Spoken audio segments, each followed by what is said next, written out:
All right, good evening, everybody. It's September 1st. We're outside the command post right now. Kill Casey, your host for the Break It Down session. McKinley Fire, containment up to 95%.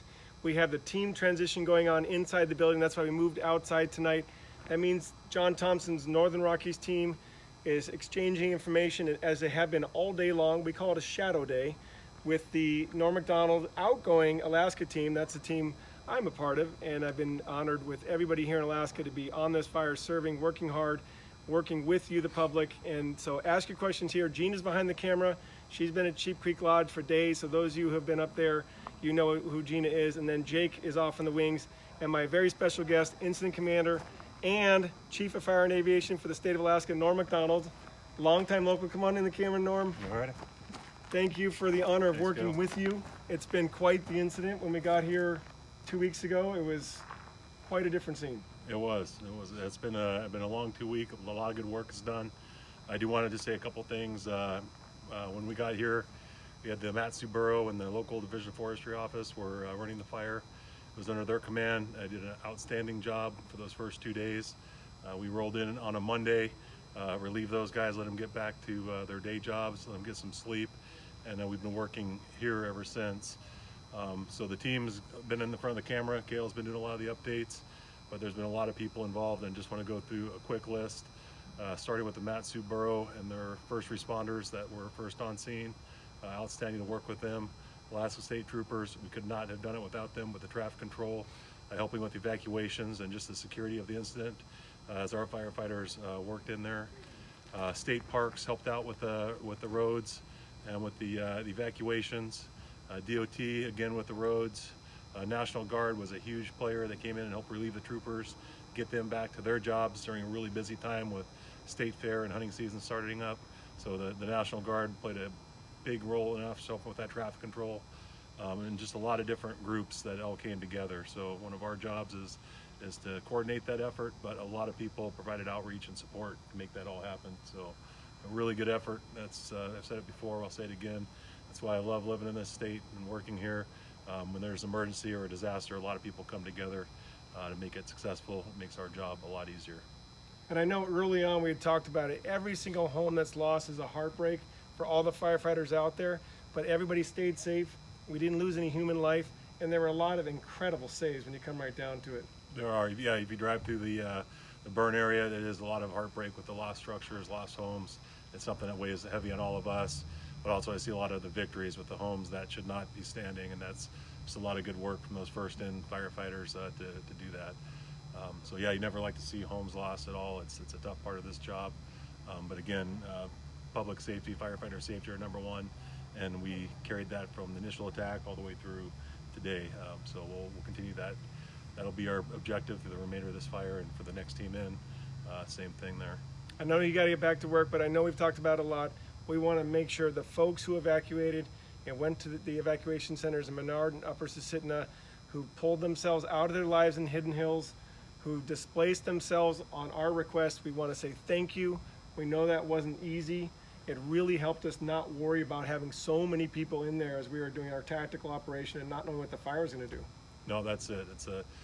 Anytime you ask people to evacuate, it's a tough decision. It's never pretty, it's never easy, but really the people who did leave, and orderly as they could, stayed out while we went to work in there and stabilized that scene. We appreciate that. It's a tough thing to ask people to do. We don't take it lightly, but we do appreciate when people listen. It's for their safety, it's for our safety, and hopefully we won't have to do that again. Once is enough. And then I think one MVP we have to point out are the dispatchers. I talked to them recently. When the fires in this area blow up like that and they have the initial attack, they also become information officers. Folks like us and Gina and Jake, we're not here in place yet. They don't just carry 5 PIOs sitting in the office for those days, and those phones start ringing off the hook, and the dispatchers have to manage the public. They have to put orders in for engines, for crews, for air tankers, for smoke jumpers. They're truly the unsung heroes. They are, and that's, yeah, those first couple days especially, there's a lot of information coming in, a lot of information needs to go out, and they do an incredible job of that. There's just a handful of them in there. They're answering phones, talking on the radio. They're not getting sleep, they're not eating, they're just working, and they are. It's an important part of this organization. Along with the dispatchers is the warehouse folks that send all the supplies out to the firefighters. Without them, we would not get the hose, the fuel, the chainsaws, the pumps, everything they need to go to work. So there's just a lot of groups behind the scene that really keep this machine running. And they see you and they see me at the public meetings, but there's a lot of people behind the scenes that are working very hard day and night to support the effort here. And they're supporting this fire and then the Swan down in Kenai and any new starts that they get. So they are a busy bunch. They have been all season long. So big shout out to the warehouse folks and dispatchers and all the logistics people who are back at their offices supporting this effort out in the field. A sincere thank you. And Norm, I know you have to go back to work. Thank you so much. Thanks, Cal. Honor working for you. If you have questions for Norm, leave them here, whether it's live or on the rebroadcast. We do monitor these feeds. Those of you who have been with us over the past 14 days know that. We're not just talking around you, we're talking right to you. We want your questions and we want to give you answers. This is going to carry on. Sarah and Mariah, the incoming leads, you met them on the live feed this morning. You also met them at the community meeting today. It was a really nice meeting. We had folks we could give one-on-one attention to. We're at that point where we have more people watching online than we have in person, and that's fine. If you're comfortable watching online at home, just remember we're here for you. We're not going anywhere. The Type 2 Rocky Mountain team is going to be here, Northern Rockies team is going to be here through the duration of this incident. And now for the firefighters. They are working really hard. They are working with mechanical feller bunchers, excavators, engine crews. They're using their own chainsaws. They're cutting, they're mopping, they're using drones to check their work. They're getting more and more depth, so we're at 95% containment, but that doesn't mean that on a day like today, on Sunday, Labor Day weekend, that the crews are just out there taking it easy. They're increasing the depth of their operation. They're working on very heavy equipment. That equipment is actively trying to make more homes secure around the perimeter of the home. So the standard what we're looking for is at least 100 feet around each structure where we've removed the trees and that are all going to fall or have already fallen and mitigated the ash pits. And then outside of that circle, we're trying to mark ash pits with flagging. It's a white and red flagging that indicates a fire hazard.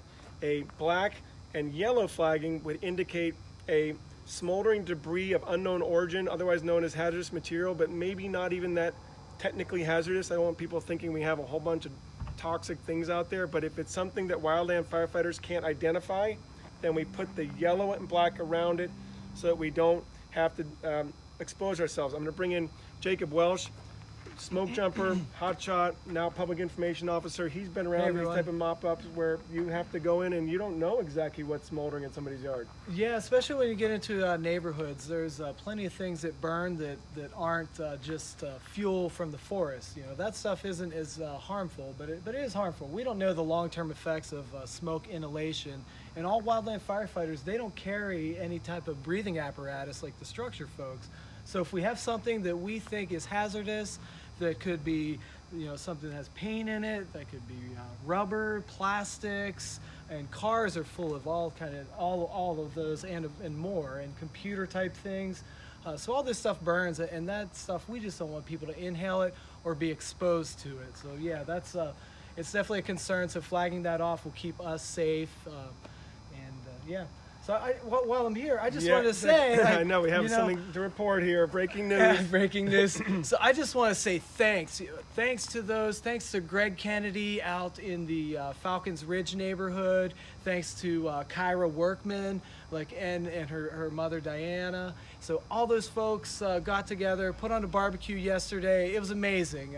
Some of the firefighters came. I mean, my friend Will Blackwell, one of the smoke jumpers, was out there working fallen trees. His face was just covered in ashes, and to see him and just the reception they got, and then the Yukon crew came in, and you know they got a standing ovation.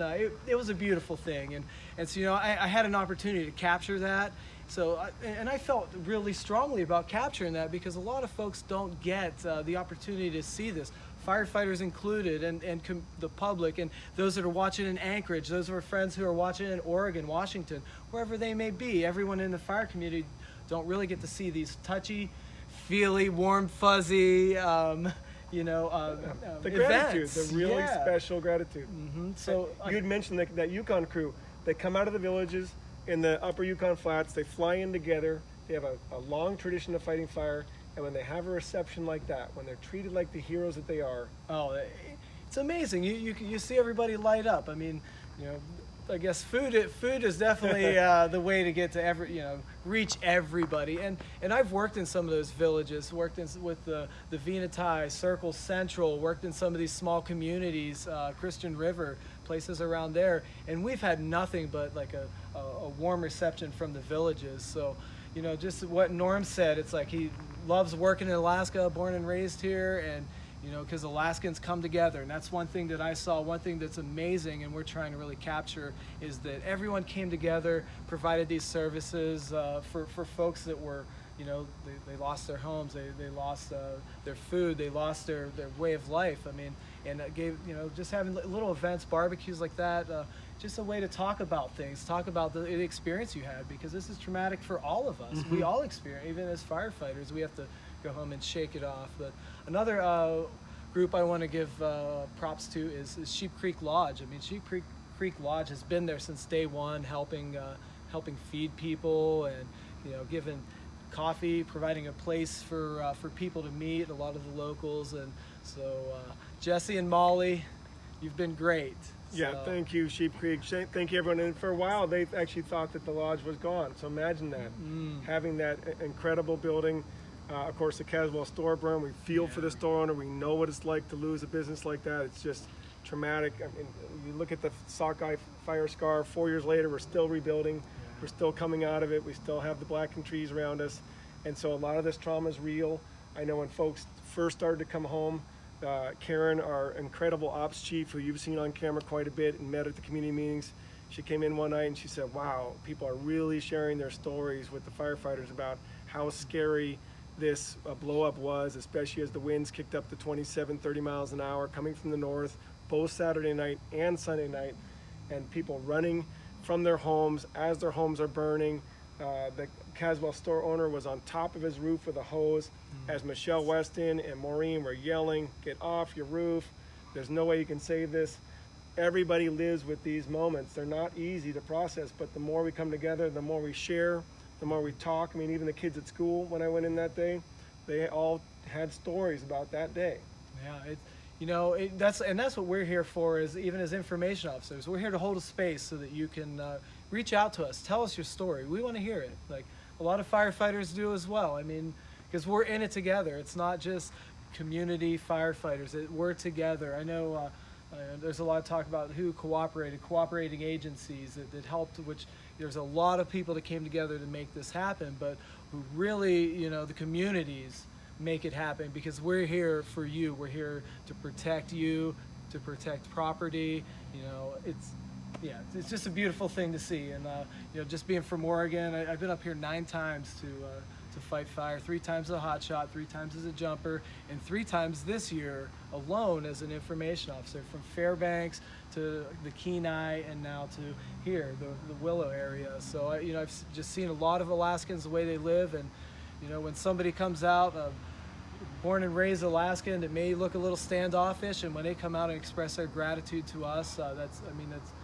it's very heartwarming. So Very I just want to powerful. say thank you all, and I will be putting up the video I made today. We had some things to do, but I'll put that up on Facebook, the YouTube channel, and, Yep. and it'll be around. I'd like for everybody to see it. And Thank yeah, you. You bet. It's an honor to have you here in the community. It's an honor to have you staying at my house now, too, Well, which hey, has been great. much appreciated, Cale. We're just a couple miles up the road, so I get the honor of having Jake. Yeah. At the end of shift, I get to go home, and of course we end shift really late. We're trying to get a little bit earlier in tonight because we want to post the Kennedy appreciation meal, so we'll do that. The barbecue. Look for the barbecue if you're following this. It's thank you for the gratitude, and every firefighter. Just this is what we why we do it when we have events like that, and we have people out in front of the Sheep Creek Lodge coming out and saying, hey, I just want to say thanks. So I mean, that means more than anything. That's the best donation that we can get, is donating your gratitude to us. But yeah, so Right thanks. on. Thank you so much. And then for folks at home, Jeannie's behind there she'll read off any questions, but a reminder, the ash pit problem continues to increase in the sense that they're growing larger. Why? This rain isn't doing really anything for the drought. Believe it or not, it's helping our firefight because increased humidity is always good. shading is always good, but in terms of penetrating the ground layer, which is why the burn closure is still in effect. And I know that there's a lot of folks who've been out on Hatcher's Pass and in Long Lake and different places lighting up their fires and kind of justifying their actions, and then even telling enforcement and troopers like, hey man, back off. But it's still, just be aware, it's very, very dry under the very top surface, okay? It's still an extreme drought, and that's what those ash pits are doing. They're moving laterally through that dry soil. And so we're gonna be putting up some more video. Renette Saba was out in the field today. She's got a really good example of a firefighter stepping into an ash pit like it's a kiddie pool. That type of width, you know, the 8 to 10 foot wide. So around your house it might be safe, but out in those outer areas, we're gonna prepare some messaging for Principal Rinaldi, Jennifer Rinaldi, for her school children and all the school children, that shows them when they get home, please don't go outside of the area around your house that the firefighters approved. We're gonna go ahead and sign off here unless Gina has anything. I just had a question that came up. How confident are the incident commanders that the fire won't jump the lines? Okay, that's a really good question. And we have 500 plus firefighters out here. They have been attacking this fire line. They finally got to the place about 3 or 4 days ago where it was no longer a game of whack-a-mole, which kept us moving all around, where we could really increase that depth. And we're really feeling good about what we have right now. We're looking out at the weather, we're looking at the time of year. Right now we have rain coming in again tomorrow and Tuesday. That should help. And we're not cutting loose our firefighters. They're gonna stay here to see this job through. So let's say we were to have an anomaly of a drying wind or the rain mist and we had a little spot fire. We have hot shots, we have heli-tac, we have our helicopter sitting in Talkeetna with buckets, we have retardant ships, we have everything that you'd want us to have on hand in case we got a small spot fire. Now remember, if you're talking about a fire jumping the fire line, it has to land into something receptive. And even though the bottom of the fuel bed is very, very dry, the top is not very receptive right now. We call that the probability of ignition, PIG, and to break it down, we do call that the PIG. The probability of ignition is very small right now because of the very high relative humidity. So even though we're not getting penetrating rain, we're getting very good relative humidities and very good recovery at night. So that answered that, didn't it? Okay, good. We're trying to be right here direct with you. Want to give again a shout out to Harold, who sits on the highway and waves at everybody. Mark and company down at 87 who've been feeding firefighters and extending gratitude. Everybody up and down who's been stopping in, and our artist friend who dropped off postcards with stamps on it the other day with those beautiful scenes of Talkeetna and telling us stories about Joy Reddington and Susan Butcher back in the day. Everybody at the community meeting, all those churches from Wasilla and the Baptist, Methodist, everybody who's been contributing and who's asking questions like, so if somebody is in need, how can we help them? Do we know anybody who's displaced? Those are the type of questions this community is asking. So please spread the word of mouth. If you know somebody displaced who's getting cold at night right now, who may be shy and doesn't ask for help, there's a load of organizations right now who want to provide support. Warm housing, warm blankets, showers, hot food. Please have them come out, come directly into our info unit if that's what it takes. Come and visit with us, and we'll be back with you tomorrow with a live feed from Sarah and Mariah. Thank you so much for joining us tonight, and again, thank you for all your support.